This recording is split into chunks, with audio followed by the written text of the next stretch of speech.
words or something I can't say? Everything's fine, bro. You're Nathan. We are live, by Okay. the way. Okay. Hi, Nathan. Okay, cool. How are you Yo, doing? greetings. I'm good, man. What's up? How you been? I've been good. Very happy to see you. And I spent all yesterday and day before listening to tons of music that you've put out. And it's quite a Cheers. lot, man. I couldn't go through all of Yeah. it, which was Yeah. something that I was wondering and wanted to ask you is how have you developed so much consistency in what you're doing? I don't know, man. I guess I just keep doing what I do because I like to do it, Hmm.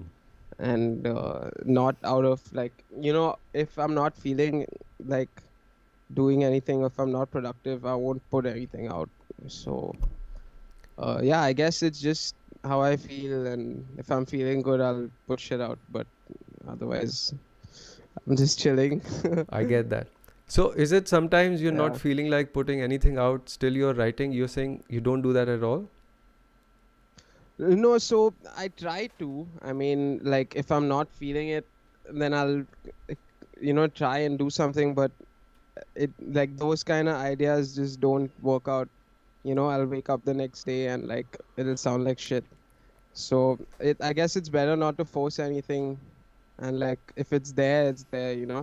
Right. So yeah, yeah, But how do you battle that that's if every other day you're feeling like it's not there, I'm not feeling like it? Cause man, the material you put out as NATO 8 is just volume is a lot of music going on. cheers, man.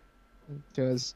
Uh, So I'm asking yeah, in particular is how do you keep yourself inspiring, going every other day that I'm going to sample more, I'm going to write more. right, right. It is a tough battle, to be Hmm. honest, because like earlier, like pre-COVID, it was, you'd go out to gigs, you'd meet people, you'd hang with like friends, and that kind of inspires you also to a certain level. But like now, it's really tough to like find that uh inspiration or motivation. So I guess it's okay also, man. Like it's cool if I'm not constantly putting shit out, and if I don't think it's 100%.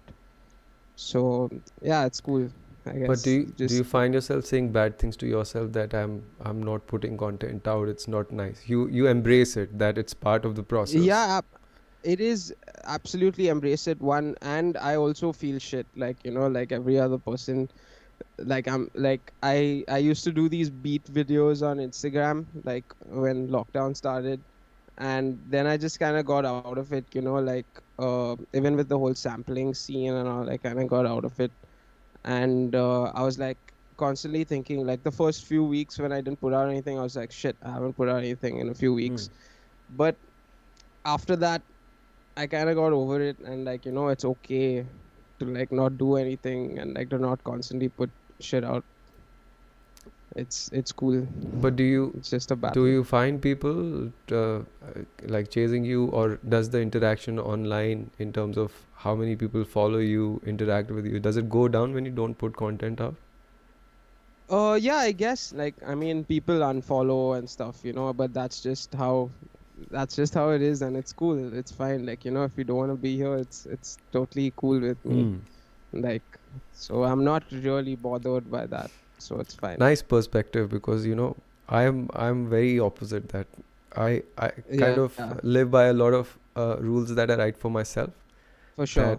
um, I want to put out content on this day of the week and Yeah, this day of that week, and it yeah. just that's the chain for me, and then I keep at it and do whatever it takes. That's great too, man. That's great. Yeah, but it's nice to hear this perspective, which is the embracing of that, because we get into this cycle of that we have to put out content no matter what. Right, Even right. Avishek De wrote a long post.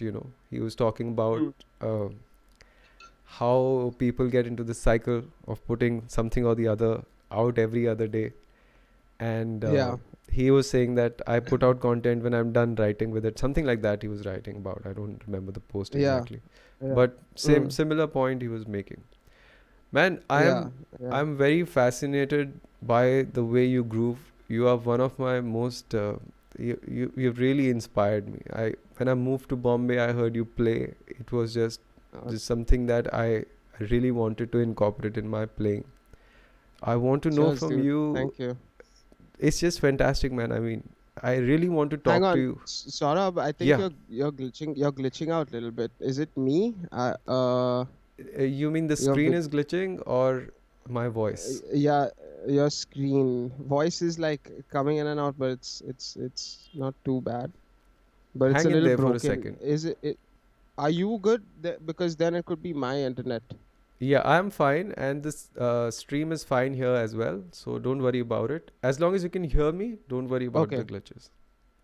Okay. Cool. Yeah. Cool. Let's just power through. It's fine. And if something happens, then people are very kind enough to always inform us if something is Ha. going on. Ha. Super. Super. Super. Awesome. So Yeah. Thank you, man. Cheers.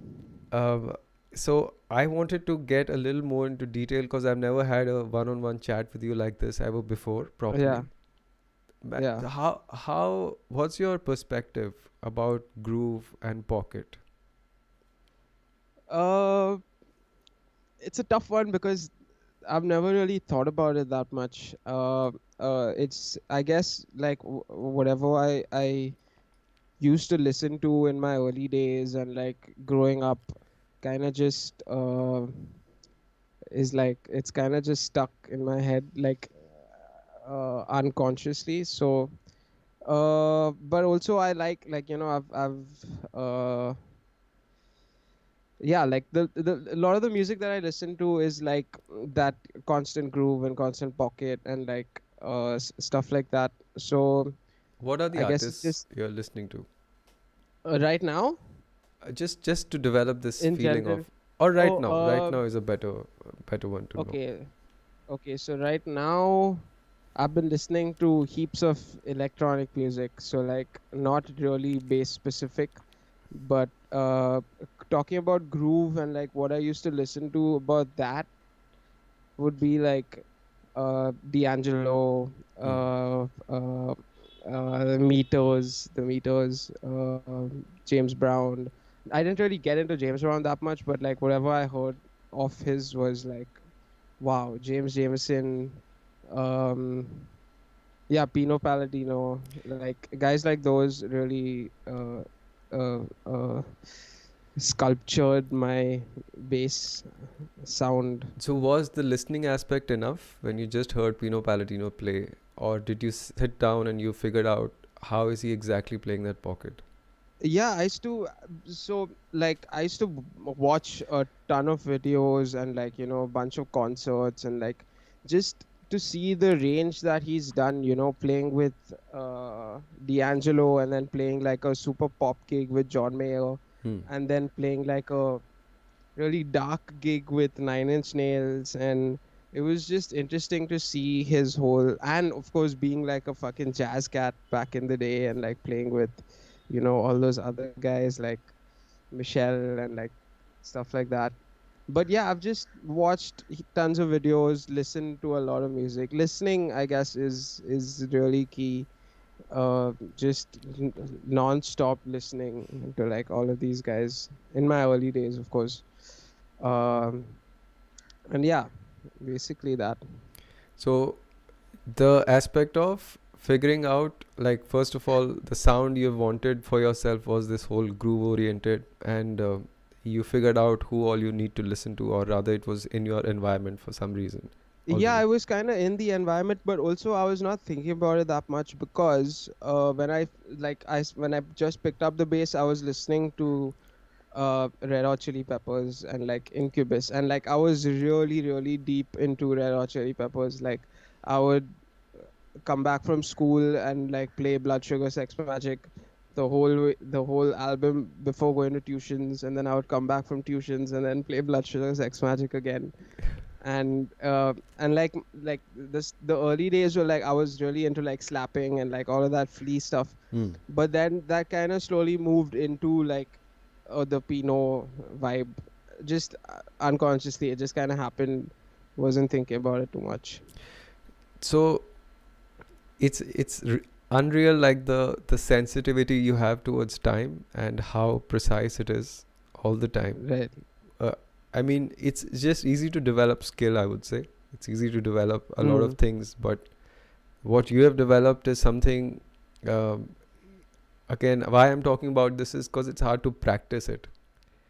For It's sure, for almost sure. almost like a lifestyle that you decide to immerse Right, yourself into. That when you're saying that, listen to all kind, like specifically this kind right, of music where Pino Palladino is playing right, all that laid back stuff, right, pulling the right, music back and then figuring all that out.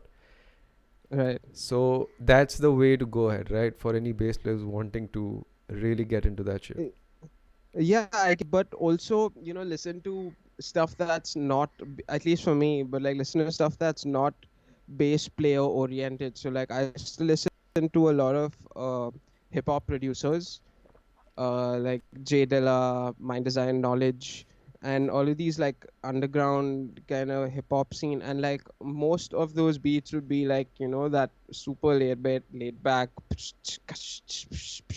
that kind of Hmm. shit. So that also kind of gets into you, but by listening to like stuff that's not bass player oriented. I feel, at least for me, that kind of developed both sides of the rhythm scene for me. The other thing I was thinking of is that I don't see you when you're playing, you're not counting time. You just like, you're really feeling it. Uh, You're Most of the times I'm feeling it, yeah. But when I have to count, like when it's like some super intricate shit, I'm fucking into it. Like I'm like counting 1, 2, 3, 4, 5, 6, 7, 1, 2, 3, 4, 5, 6, 7. Like, but when it's like when it's music that I'm comfortable with and like music that I don't have to think about so much, yeah. And most of the times I'm just feeling it instead of counting. you started absorbing this concept just by watching concerts, like how they are feeling time rather than counting. Uh, I don't know really. I guess watching concerts, yeah, watching interviews, watching like the people that I really look up to, my heroes, like how they talk and like how they are as humans. That kind of also adds to the whole personality. Like you're like, fuck, I want to be like that. Like I want to be like laid back and Mm. like that uh uh it resonates with your music, I feel, a little bit. So you're trying to absorb the culture rather than just absorb the music. Yeah, the full package basically, like. Mm. That makes sense. That gives me the answer. Yeah, yeah. So if you if you have a choice of when you're talking about this absorbing of the culture, Right, listening to the music, do you prefer right. that over sitting down and running your exercise over the bass? Is your I preference like mostly that I want to immerse myself in the song and the feeling of it rather than practicing I just scales?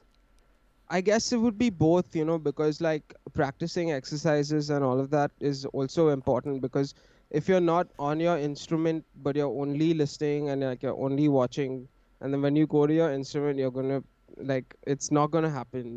Mm. So it has to be like a blend of both. And like when you're playing, like just think of Flea talking and be like, oh, okay, and like kind of, I don't know. It's tough to explain, but do you get me? You know I what I'm saying? get you now. I get you actually. Yeah, That cool. you are absorbing the human being. You're not thinking about his playing. Exactly. Yeah, yeah.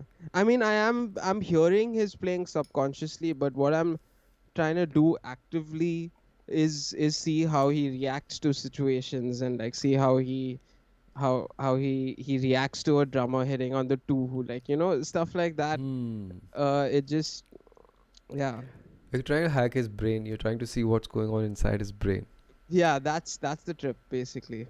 So that's one guy, Flea. Who else is there again? Pino Palladino, of course. Pino Palladino, Jamiroquai, Paul Hmm. Turner, and who's the one before him? I keep forgetting. The original Jamiroquai bass player. I don't know. I, Uh, Anyway, that guy. Incubus. I was listening a lot of Incubus. Um, and also like punk music. Like I was super into Green Day. As much as I hate to say it, I had a phase like growing up. Uh, Blink 182, Arctic Monkeys. Uh, I guess yeah, kind of all covering like different parts of the genre spectrum and like taking whatever I like from it. Hmm.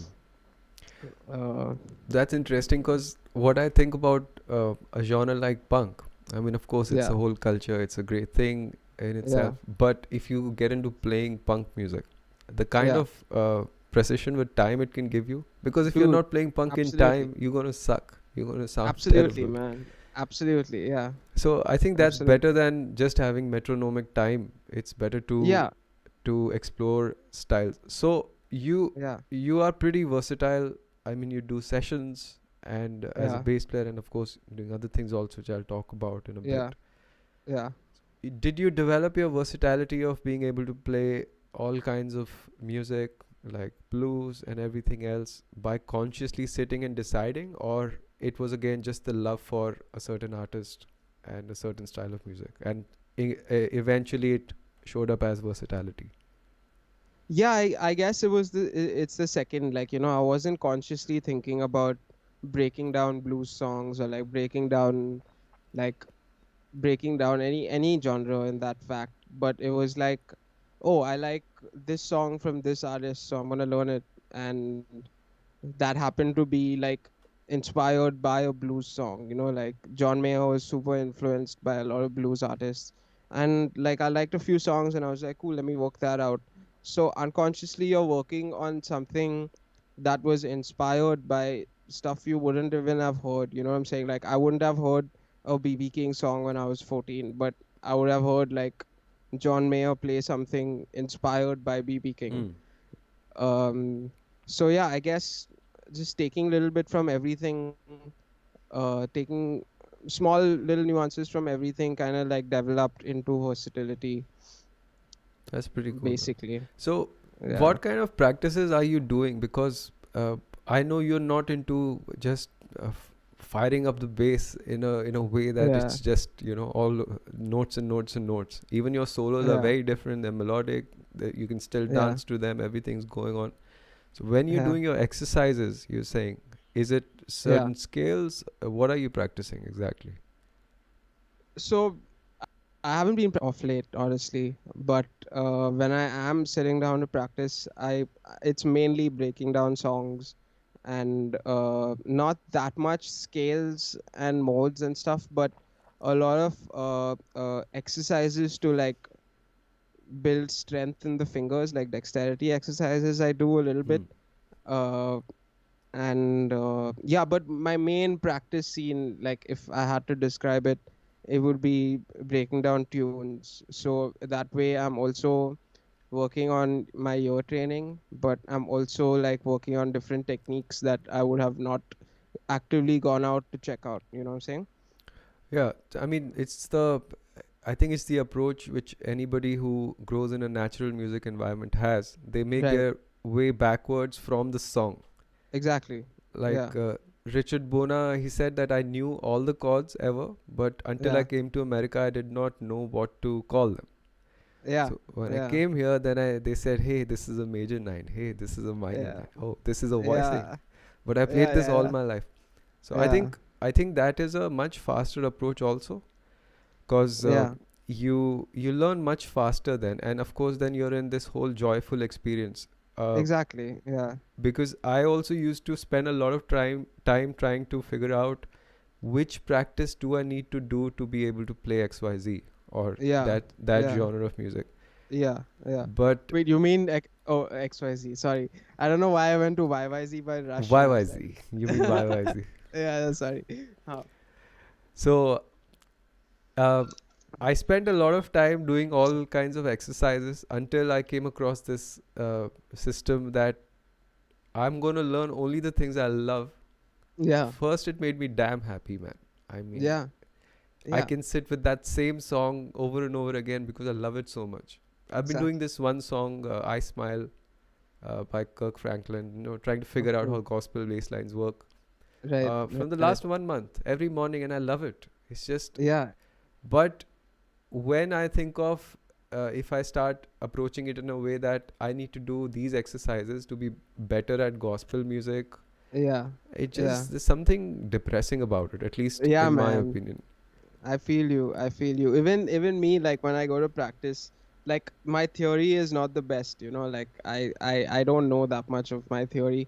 So like whenever I sit to like, you know, practice some modes and stuff, I'm just like, man, this is so boring. Like, you know, like I would honestly rather just play something like practice or like learn a tune Hmm. that has that mode or that scale or whatever, and like break that down rather than approaching it like, you know, from a exercise point of view, or like Right, that's a different it's school. That's that whole Gary Willis and Hadrian Farad school. That yeah, they yeah, yeah, yeah. I mean, it's Yana great, like, you Guzdala. know, Yeah, I'm not like shitting on it or anything, but just for me, I just get really bored with it. it's a And different perspective altogether. 100%, and I wish, you know, like I could actually sit and like, you know, practice shit for like at least half an hour, 1 hour a day, but it just I have no patience. Dude, it's but see, end of the day it comes down to what happens to me as a listener when you play. And Exactly. I take your playing home, man. I live with it. I Oh, think cheers. about it. I think about Thank it. you, man. And when I sit down to practice the next day, I'm really feeling it, man, that Nathan grooved the hell out of that song. How Dude, did he thank do you. it? I'm wondering, and I've learned, and you know the thing is that there's different experiences with different people when I listen to them. Like if I listen to Right. Sheldon play, it's a different experience For altogether. sure. For Right? sure. Yeah. Different kind of inspiration comes when I hear you Absolutely. play. Yeah. It's just opened this other planet for me that okay, groove is God. We'll figure the rest out. I mean, Thank you, man. Thanks. so when it comes to practicing or Hmm. listening, let's say. So Hmm. there's one side which is listening, and then there's another side which is composing or creating. Right. There are bass parts you can create over songs, Right. right?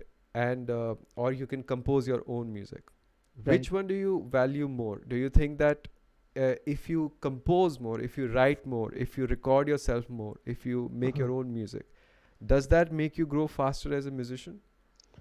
Uh, yeah, I guess. I mean, I don't know how to put it, but if you're like constantly working on things like as a bass player, if you're constantly working on things that are not that's not revolving around the bass, you kind of develop different different like uh what do you say?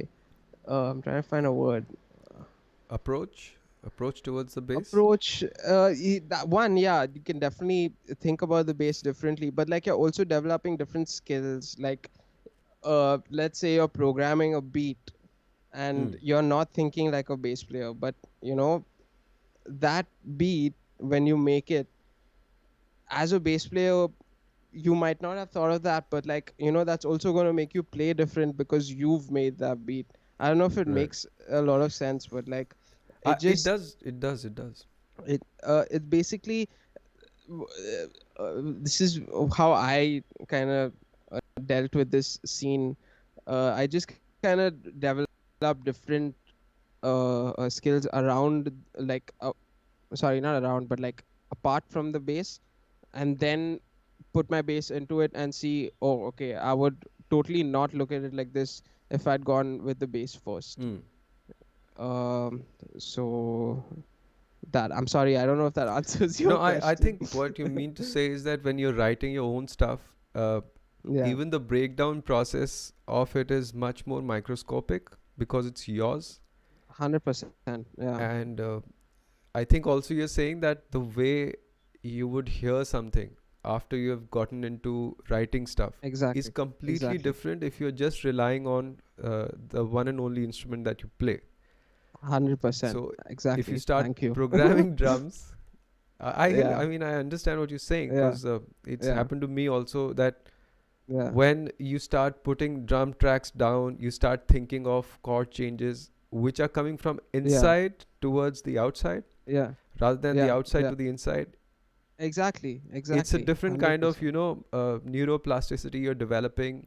You're teaching yourself a Absolutely. completely different program as to Yeah. how do you take leadership of what's going on. And I think then when you Absolutely. go to the band, then Yeah. earlier if you were just wondering what my bass is doing, you'll start hearing drums, you'll start hearing the Yeah. chords, you'll start Yeah. relaxing more into the situation. Exactly. Yeah. Yeah. So actually Just sorry, you were saying. no, I'm just different perspective That's basically. right. So Steve Zedlin was Yeah. saying that I was in Sam and he was there. Right. We were doing a Right. gig with this band called Map, and Right. I went up to him and I said, how can I make my bass playing better? And he had that. He said, I have only one answer. Just start writing music. Yeah. He didn't ask me to practice. He didn't ask me to listen. But he said that Yeah. if you start writing, So true. then you'll Yeah. actually know what's going on. And what I see in you is that your NATO 8 stuff is so it complements your bass playing. Your bass playing Yeah. complements the kind of stuff you're creating. It's kind of Yeah. intertwined, which is Yeah. it's very joyful, just the whole personality. But now the joy that I'm getting in talking to you right now is that when you gave that perspective of absorbing the human being and Yeah. their behaviors and reactions Yeah. rather than just thinking about what are they playing all the Yeah. time, Yeah. just the culture of it. Yeah. That's something huge to take away from this. Yeah. So what gear are you using right now in terms of bass right now? Then I'll come to your electronic stuff. Cool. Right now I have a couple of P bases, Japanese P bases. One has a maple fretboard, one has a rosewood fretboard. So like both worlds. I recently picked up, not recently, but like last year, I picked up this short scale Mustang Hmm. from. I was in Amsterdam and I picked up this short scale Mustang, and I always wanted like a short scale bass. So it's so much fun, that bass, dude. It's and it sounds really nice, and like It sounds it's fantastic. I heard it. You're doing that yeah. mono neon bass Yeah, lines on yeah, it. yeah, yeah. It's such a good bass, man. It's so good. Yeah, that I have this Sire jazz bass that I haven't touched in a while. Mm. I've taken it off the strings and it's just sitting. I don't know. I'm so I'm a fan of like the vintage bass sound. So there's two types of people, I guess. Like for that, there's one like really sparkly bass sound, and then there's one like that Pinot round, bottom heavy kind of bass sound, and that's the sound I'm going for. Mm. So I really like my P basses. They're super versatile also, even though it has just one pickup. Like you put a set of round ones on the maple neck, and you have this really bright, attacky, dirty bass sound. Mm. But like if you put flat mounts on the rosewood, you get like this really mellow R&B ish kind of sound. Mm. So yeah, and have you tried out these half round strings? I haven't. I just saw them, and when I saw them long back, they were very expensive. Yeah, they are very Like expensive, but 6,000 something or something like that. oh shit. I think I bought years back. I bought mine for like around 4 grand or something. Bass strings are so expensive, man. Yeah. Fucking sucks. But those half round strings are very interesting because it gives you the feel of a flat wound, Mm. but it has like this, like it has like 30-40% more brightness Right. than a flat wound, which is so it's interesting.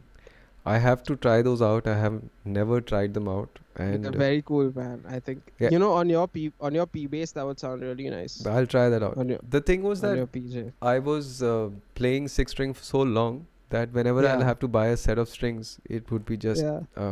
I had to choose between mutual funds and bass strings. Correct, Like, correct. what Dude, do I that's invest in right now? Do I so put money into expensive. mutual funds? Should I Yeah, do a yeah. FD or should I buy bass strings? Break an FD to buy 2 sets of bass strings. But yeah, I mean, bass wise, yeah, end of the day, it's rewarding. Whenever the strings change, you feel for happier, sure, feel for sure. fresh. That feeling is nothing comes close to that feeling. Because it's so rare, you know. We're not like guitar players who change strings every like 2 weeks. Mm. We're not used to that feeling of new strings, so it feels great. That's true. Yannick Guzdala changes strings every 3 days, by the way. Man, he probably has an endorsement or He something. does have an endorsement, plus he plays Pro Uh, Steels. Have you tried out Pro Steels by Diodario? no, I haven't. No, I haven't. So those strings actually change their sound within 3-4 days for some Oh reason. yeah. I don't know why. Oh, If you slap okay. on them, they sound terrible, but if you're just like a soloist kind of bass player, they are Right, quite right. bright and shiny. Interesting. And then again, Interesting. extremely expensive. Extremely expensive. You Yeah. can buy an acoustic guitar or the set of strings, Uh, whatever you want to yeah, choose from. yeah, yeah. I've been using for my round rounds. I've been using NYXL. That's a new The DAW set. Yeah, newish, yeah. But the lifetime on those are great, dude. I can go through like, I mean, when gigs were on, I could go through like 6, 7, even 8 gigs without it deadening. Hmm. So those were really a good bang for the buck. My thing is that when I have recording sessions, Yeah, that's when I am changing strings most of the times. yeah, yeah, Because in the live situations, it's kind of out of control, like the tone you're gonna yeah, for sure, generate and all that, for unless it's a sure. very controlled venue. But Right, the moment I have an album recording or a single being recorded or something like that, I'll change my right, strings so that they can, tune the spectrum right, properly whenever right, whatever they right, want to do with this the EQ of the right, bass. What all right. bands are you playing with, Nathan, right now? I mean, before COVID. Yeah, I was just gonna say right now Right I've now, just been just with myself. but yeah, pre-COVID I was mainly gigging with Amit Trivedi Hmm. and Nikhil D'Souza in the pop side of things, and otherwise like in the indie scene I was playing with Kumail, who's this electronic music producer. Really, really nice music. I think you'll like it if Mm. you haven't heard it. Kumail, Azu. I've been playing in Azu's band. Uh, uh, You don't want to mention your own band. my own band. I don't have a band. Drums and bass is not your own band. Oh, Dramani Bass. Oh shit. Fuck. Dear, if you're watching this, I'm sorry. Of course, he's Yeah, watching this. Dramani Bass. Yeah, Dramani Bass. Also, we did like 3 gigs all of last year, And but that is a really interesting project. We're working on an album. Hopefully, it should be out soon. I liked how you released the album. No, you declared an album launch or something like that, right? What happened Yeah, with that? yeah, yeah. What was so that story? basically, so basically, we were supposed to release this album Should I call the in. sound guy to fix your mic? No, it's cool. It's cool. Uh, I got this. we got this. I've been doing some sound study myself. Yeah. But basically, we were recording in like, I guess it was around September, October, and by December we were like, okay, cool, we're gonna have this album ready. Dheer just messaged me. He's like, bastard. But yeah, we were recording in like October, September, and we were planning the album to be released in December, Jan, but it kind of didn't happen. And actually, you know what? I don't think we did the album launch gig. It was supposed to be an album launch gig, but we didn't Oh. advertise it as an album launch gig. Oh. Because I Um, think then it was just but a thing that he told me in person that we are declaring an yeah, album launch and then we'll write an album. that was the plan. Actually, that was the plan. That was the plan. Huh. But we were like, fuck, man, we don't have an album to release, so we should not probably call this an album launch gig. But we did launch a property Hmm. called Metric Mod last year in December. Uh, where we just kind of, the plan was to just host parties, of like music we like. Oh. And so the first and only edition yet had Nothing Anonymous, which is Nirmit and Ambika, Dramani Bass, and DJ PayPal, who's this huge, I mean, he's like underground, but he's still huge in the underground scene. He's from America, but he's living in Berlin Hmm. right now, Germany right now. uh, and he has some Indian roots. Nice. Uh, so yeah, he closed the night with some footwork, and he's also released a lot of music on big labels, like Brain Feeder and Tech Life. So Very cool, man. yeah, that was the first party. I like the name DJ Metric Mart. PayPal. DJ PayPal, yeah. International Yeah. payments accepted. He, So DJ PayPal from Berlin then is the guy who I'm sure helped you source the Ableton Push that you have. You're using the Push 2 right now? I'm To using the Push 2 right now. Yeah. No, I bought the Push sometime last year. No, sorry, a couple of years back. Uh, and it also came with a licensed copy of Ableton. So I was like, cool, that's a win. yeah, they give And you it's Ableton 10 or higher, right? With that. Ableton 10, yeah. And Yeah. the good thing is they give you the suite, so they give you the maxed out version of Ableton. Nice. So yeah, I was using a cracked copy for a while, but I was like, okay, They'll yeah. come after you if they hear this. I didn't put out any music with the cracked copy. The Just, AI is listening to you. but yeah, I was like, okay, it's time. I've been working on Ableton a lot, so Yeah, and it's a great tool, man. It's so handy for everything. Uh, that's I pretty really cool. like it. I use it a lot. I just want to take a step back, and Yeah, before we get into your Ableton things and the way you're producing music right now with all the yeah, electronic stuff, sampling and everything. So yeah, NATO 8, I exactly couldn't figure out when you started and you made the switch from bass playing, not switch, but added that to your yeah, career as well, yeah, is yeah, to start working as a DJ with yeah, electronic music and everything. When did that yeah. happen exactly? So it didn't start with I want to be a DJ approach. It kind of just started with me making like stupid beats in my bedroom, and like at some point like 4 or 5 out of 30, 40 beats were actually quite nice, and I And played them to a few friends. and you Sorry. had the SP404, the Roland that time? No, that was a recent That's a recent buy. thing. Okay. Yeah, I bought it like 8 months back. Hmm. But yeah, it started off by just me making like sampling shit and like making beats at home, and 4 or 5 of those beats kind of turned out pretty well. And, like I showed them to a few friends, and they were like, "Yo, you should put this out." And I didn't really plan of like okay, I'm gonna start making beats because I want to put out an EP, or like it was none of that. It was just I was just making beats because it was fun, and it was Hmm. something else to do, like get into Ableton and like trip out on like virtual instruments and like effects and like mixing and stuff like that. So I really enjoy all of that as well. So I was like, cool, let me just start something. And I played these beats to a few friends, and they were like, yo, you should put this out as an EP or something. So I guess it was December or November 2018 Hmm. where I first dropped my first EP. So 4 songs, 5 songs, and Azu sang on 3 of them. Hmm. So yeah, I was around then, but at that point when I put out my music, uh, uh, I wasn't thinking of like being a DJ or I always wanted to DJ, like like going. I would always go to like lots of electronic music gigs, and like I really enjoyed that side of things, Hmm. and I would be like, yo, it'd be really cool to DJ, but I just didn't think of it actively. But I only started DJing when I got booked to play a first DJ set. So Which was when?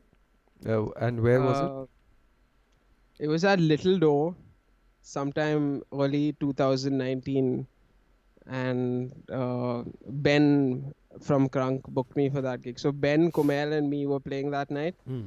And Ben just called me. He's like, "Yo, you want to play a DJ set or what?" And I was like, "Yeah, fuck yeah, sure." So I was like, "Okay, cool. Now I gotta learn how to DJ."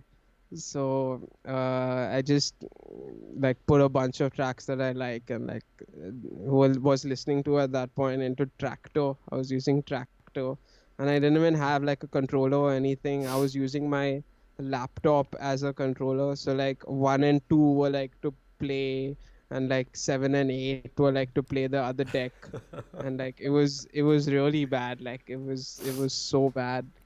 Like the tunes were nice. I would say the tunes were nice, but my DJing was terrible for the first two gigs. So right now you're just using samples. Are you playing? I see you play bass with your DJing set right now, DJ set right now. And apart from that, it's just mostly samples, right? Are you playing piano as well in your recordings, in your songs? No,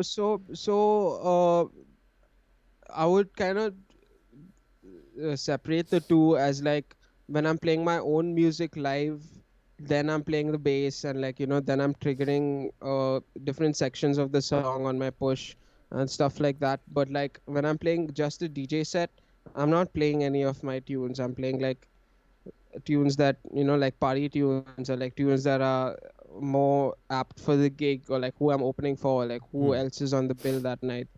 So yeah, I would like separate it into two as like my live set, which is my own music, and like a DJ set, which is like something else. So I don't play bass on my DJ sets, Hmm. but I do play bass on my live sets. What is your process of writing when you're sampling and writing music with all this electronic stuff and all? Um, so actually right now I'm in that place where I'm getting away from the whole sampling scene and I'm like moving into a different sound, Okay. but uh which will come out soon. I've been working on a bunch of music in like a different vibe from what I usually do. But coming back to your question, the I would usually like sample old Japanese shit or like soundtracks, and like there are a bunch of channels on YouTube with like super rare music from like fucking Romania or something, like. Hmm.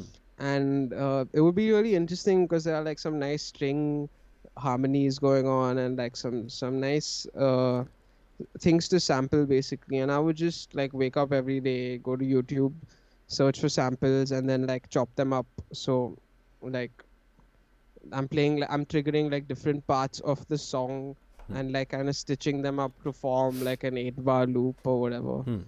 But yeah, that would be my sampling process, and like putting drums on top of that and putting bass on top of that. And then how you practicing? Then you practice the arrangement of the song after that. That this is what's going to be the arrangement, and you practice changing all the buttons and the filters and everything.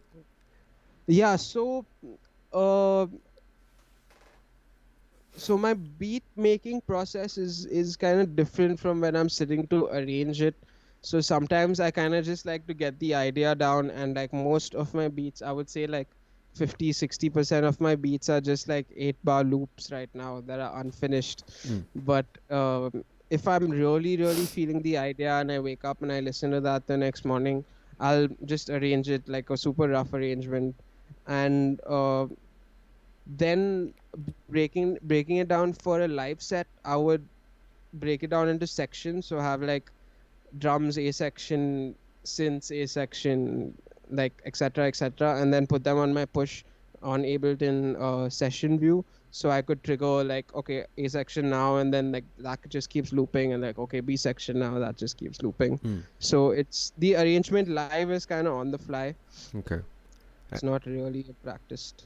Even the filters and all, it's not something that you No, decide. it's just It's on yeah, the just fly. on the fly. Yeah, mainly on the fly.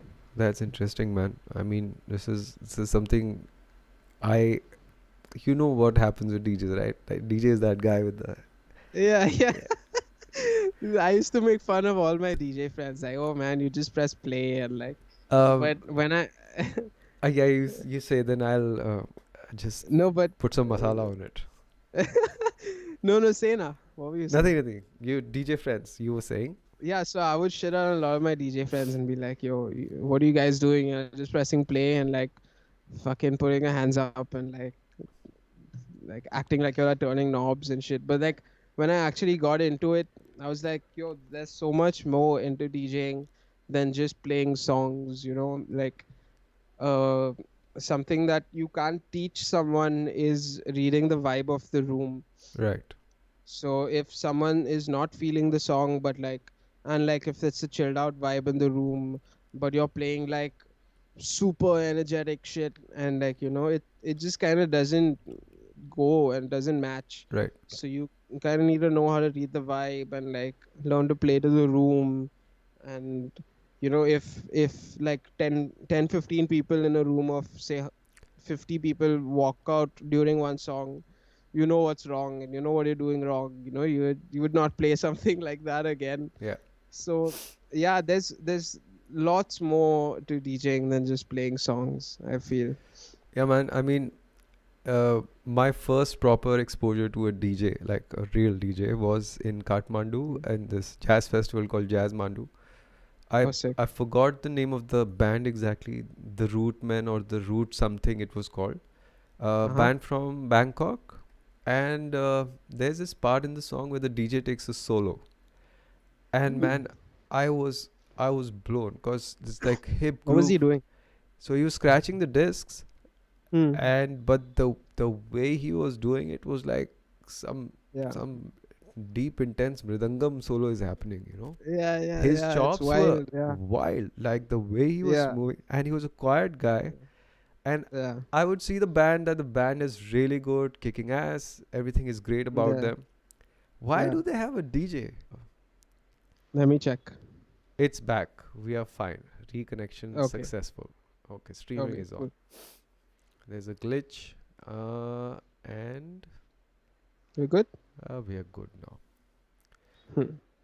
So we're fine. So I was saying that that was my first exposure. And are you planning to get turntables? Are you planning to do all that scratching and all that stuff that I happened? would love to, man. I would really love to, but it's not possible right now. One, because I can't afford it, but and two is I don't have that much space in my room. But yeah, it's something that I would really like to do. Like DJ on vinyl is something else, because like anyone, not anyone, but like majority of people can become a DJ today if they want to, if they have a decent sense of time, Hmm. and a decent sense of track selection.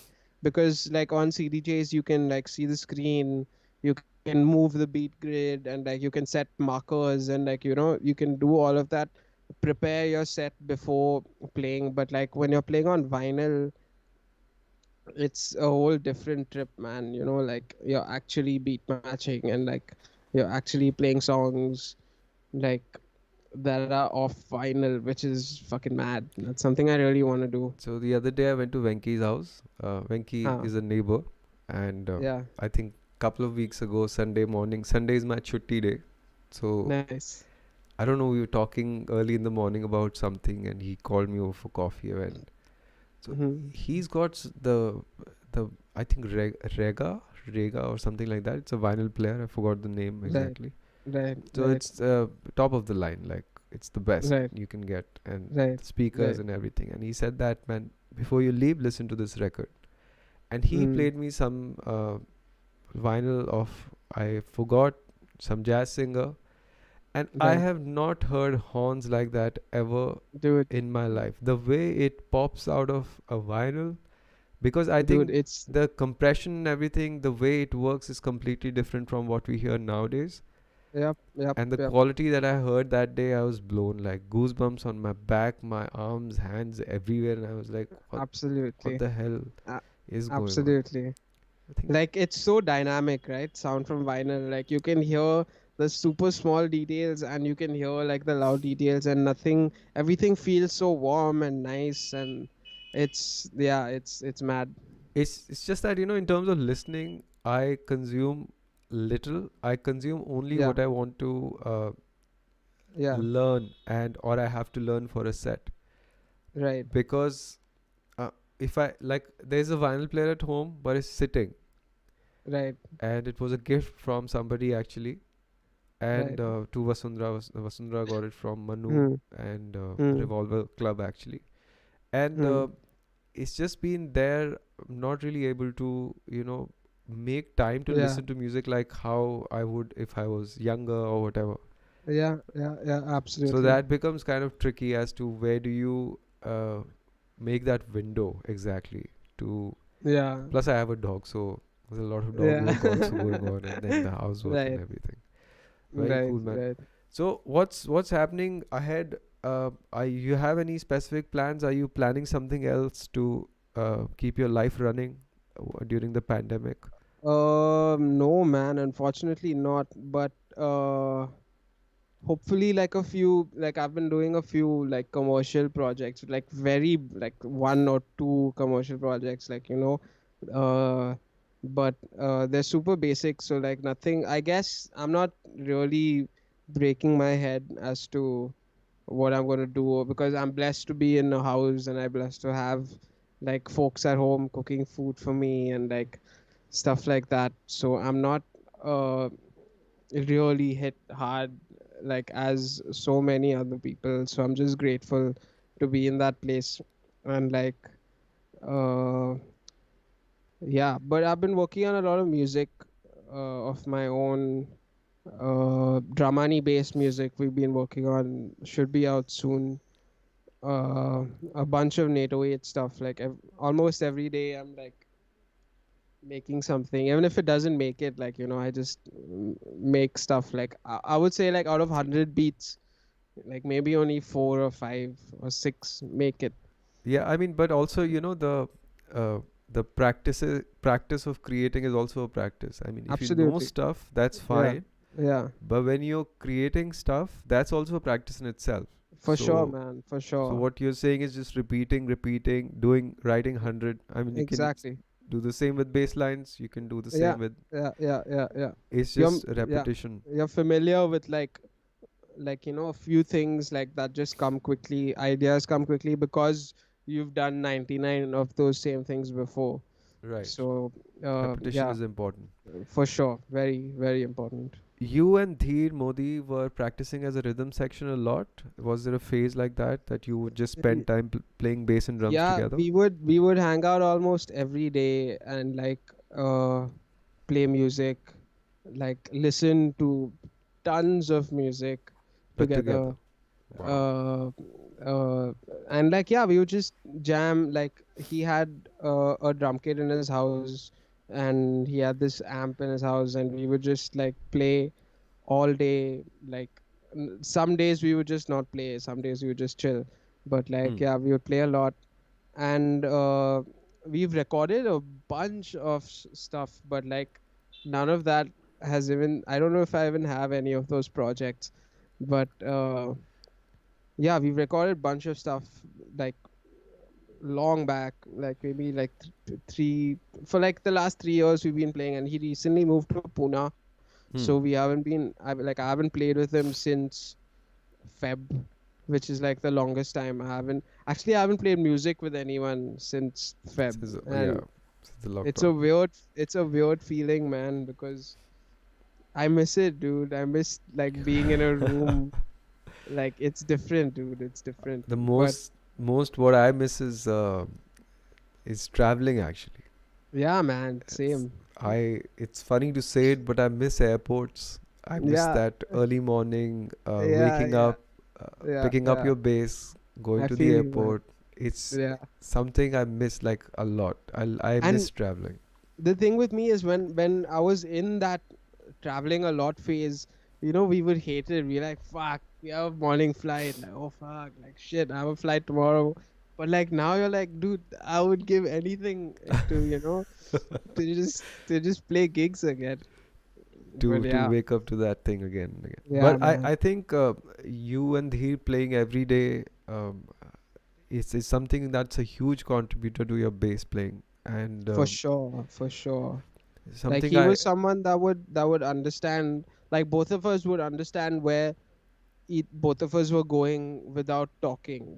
Like we would just like we would. It's like a special connection, like with a drummer like that, because you don't like we didn't have to talk about anything. We would just play, and like he would know, okay, I'm gonna change something up hmm. now. So he would change something up now, and like there would be like so many times where we're just done with the idea and stop at the exact same beat, and we're like, okay, this is it, Oh. and like stuff like that. And it really yeah, that definitely uh added to so much growth as a bass player, just playing with a drummer and like reacting to what he's But it's doing. it's And different from doing gigs with the drum. Like me and JJ, we play almost all gigs together, almost all of yeah, them.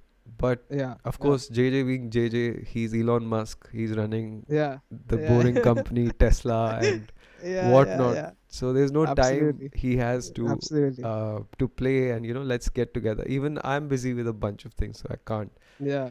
Yeah. But you just this wish I've had that I want to spend time with a drummer. Maybe I don't know when that Yeah. time is going to come, because Gino Sheldon did the same.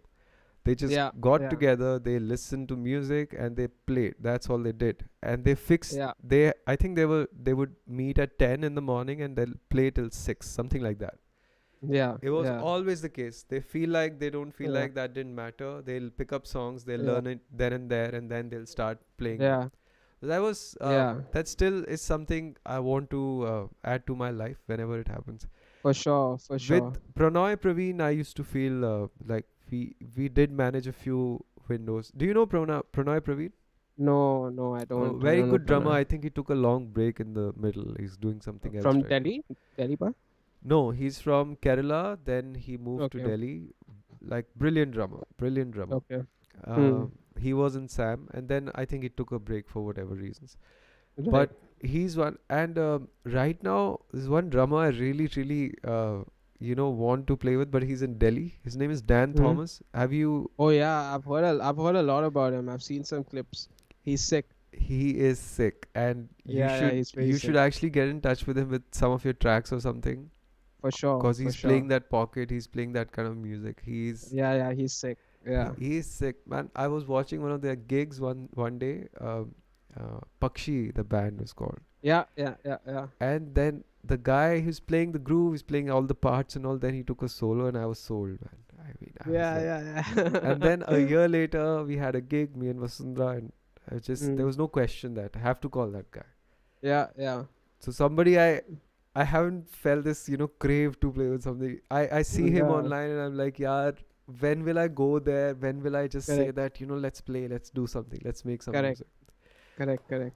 Awesome, man, Nathan. I mean, uh, mainly I wanted to discuss with you the groove aspect, and I Right. think the biggest thing I'm taking from here and everybody else who's listening is that how absorbing the culture and absorbing the human being is more important than just learning what they're playing, and that's For sure. that's big for me, and I hope Cheers, dude. other people also get something out of it. And Yeah. thanks for coming to the podcast. Anything you want to Thanks for add? having me, bro. Anything? Nah, that's it. That's it, dude. Thanks for having me. This was fun. Very, very happy to talk to you. And when we get older, wiser, when we have access to each other, we'll talk again. And Absolutely, man. we'll For sure. show some of your gear and how you do all your cool shit and everything. Sweet. Thanks, Nathan. Cool. Thank you, man. Take care, Take it man. easy. All right. Bye. I'm gonna Bye. hang up the call and Okay. Bye. talk later. Bye.